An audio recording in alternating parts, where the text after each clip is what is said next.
G'day guys, welcome back to the channel. My name's Aaron and it is a very exciting day for me because I have only just unlocked the Air Baby. After a lot of practice, it has finally happened. I've got my first Air Baby hold, so I thought today I would share with you the progressions that I've worked on to unlock the Air Baby.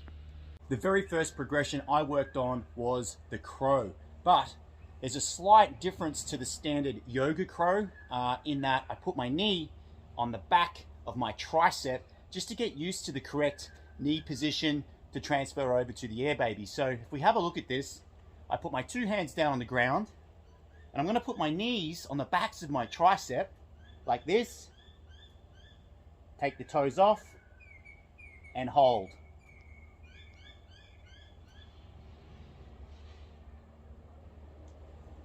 I built up to sets of 10 seconds and I would do 5 rounds of this. If that progression is still a little too hard for you, having the knees on the backs of the triceps, then go back to the regular yoga crow or frog and have the knees on the outside of the elbows. The standard yoga crow or frog, which you may be already familiar with, has the knees on the outside of the elbows with more of a bent arm, like so. So if that earlier variation with the knees on the backs of the triceps was too hard, drop back to this one. Progression number 2, taking one knee off.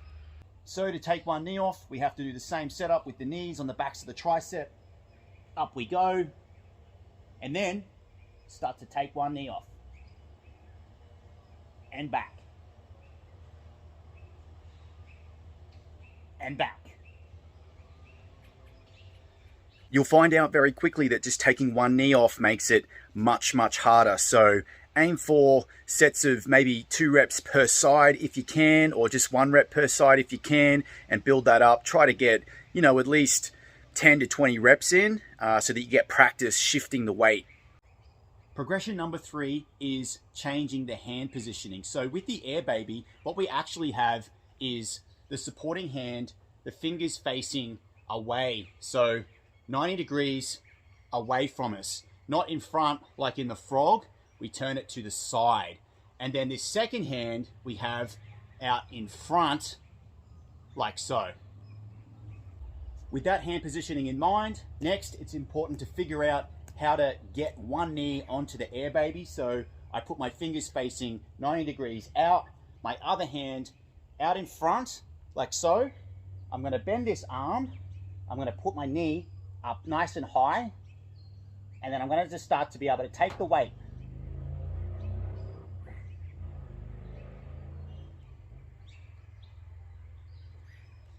Like that.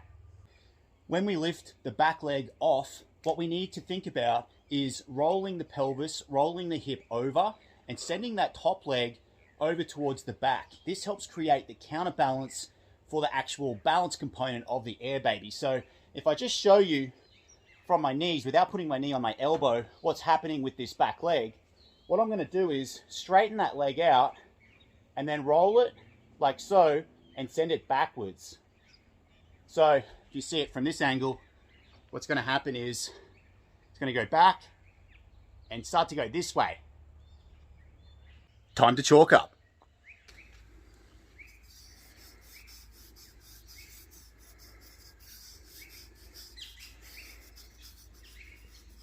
One thing you'll notice with the Air Baby is that a common problem is your knee slips off the elbow. So I live in a tropical climate. It's pretty hot here. I get sweaty. So I have used some chalk.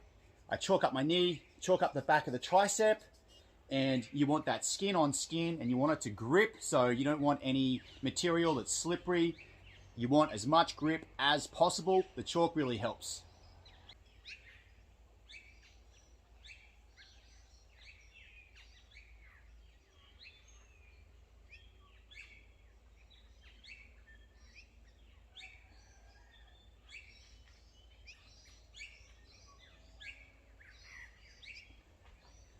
Progression 4, TP fingers.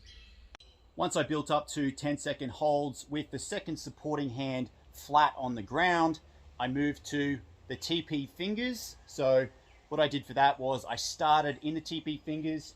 So I've got my setup with the TP fingers there.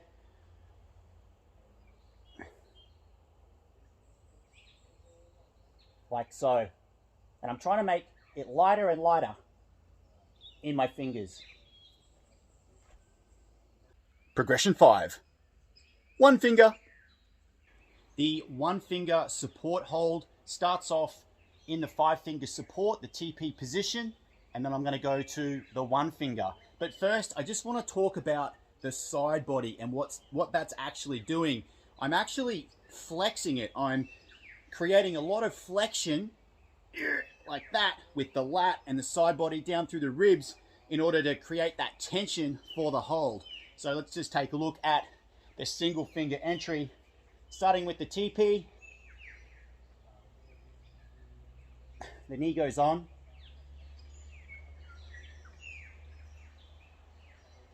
One finger. Like so. Almost there. One finger dabs and float.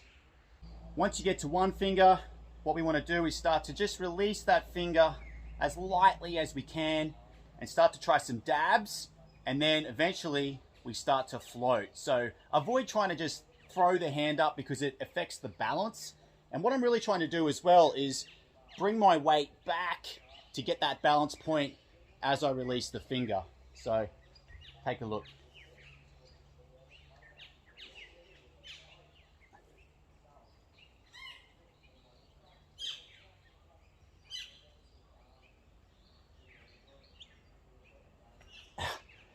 Like so. It's hard. Let's have a chat very quickly about the bent leg.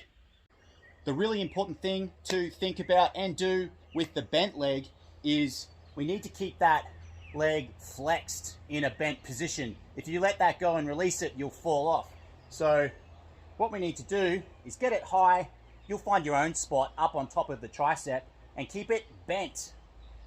Keep it flexed and flex into that side body, and it will create the tension that you need to start to float. I've had a few campaigns towards Air Baby over the last 18 months, and I've abandoned those campaigns on several occasions, but this time round, I've stuck it through until I'm just starting to get some float time. So it does take a long time to develop the strength in the wrist and to understand the balance mechanics. So you just have to stick with the progressions, build up until you get like 10-second holds or before you move on to the next one, and just stay consistent a few times a week and you'll eventually get there.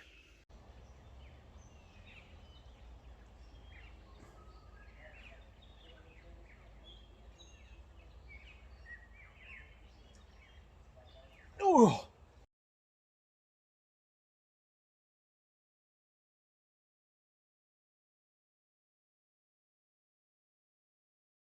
The general rule, you want to train 1 or 2 levels below your best effort. So for example, if you're just starting to get up to the 1-finger support hold and you can only do that for a second or 2, maybe 3 seconds, you want to do most of your training back on the TP hands or the 5-finger support hold and build up and accumulate time under tension in that position for the purposes of your training.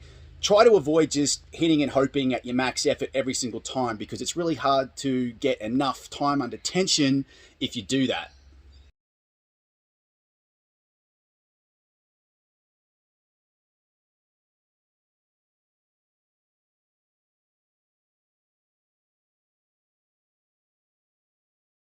That's it for the video, guys. I hope you got something out of it. I am by no means a professional at the Air Baby. I'm simply sharing the process I've used to build up to the small floats I'm now getting over an extended period of time. So stay consistent with your practice, stay focused, keep at it, and you will get there eventually. If you like this video, please give it a thumbs up and please subscribe to this channel. See you guys.